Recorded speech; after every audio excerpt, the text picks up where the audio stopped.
عن ثمن الكلب ومهر البغي وحلوان الكاهن عن ثمن الكلب কালবুর অর্থ কুকুর, কুকুরের মূল্য গ্রহণ করতে আল্লাহ রাসূল নিষেধ করেছেন।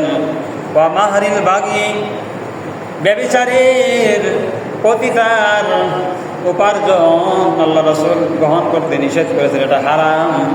ওয়া হুলওয়ানিল কাহিনী আর গণকের উপার্জন, গণক জ্যোতিষী এর উপার্জন, যে নাকি হাত দেখে, হাতের রাশি দেখে বলে দেয় যে তোমার ভবিষ্যতে কী হবে, এরকম এরকম, হ্যাঁ তোমার ভবিষ্যতে এরকম হবে, তোমার ব্যবসা বাণিজ্য ভালো হবে, বলে কি বলে না? হ্যাঁ তোমার 2টা বিবাহ হবে নাকি বলে? অনেকে আবার মাথার দাগ দেখে বলে দেয় যে তোমার 3টা বিবাহ হবে। বুঝেন না কথা?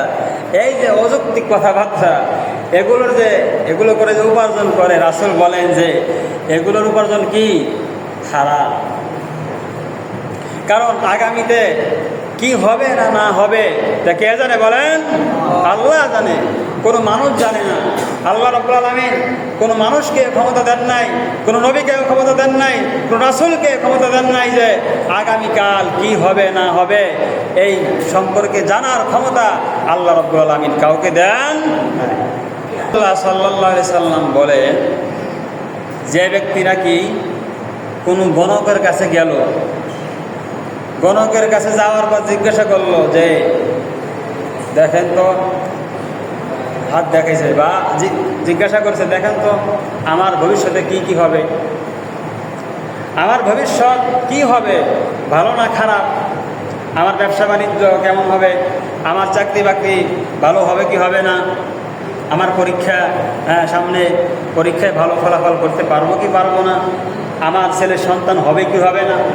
বুঝলেন না কথা?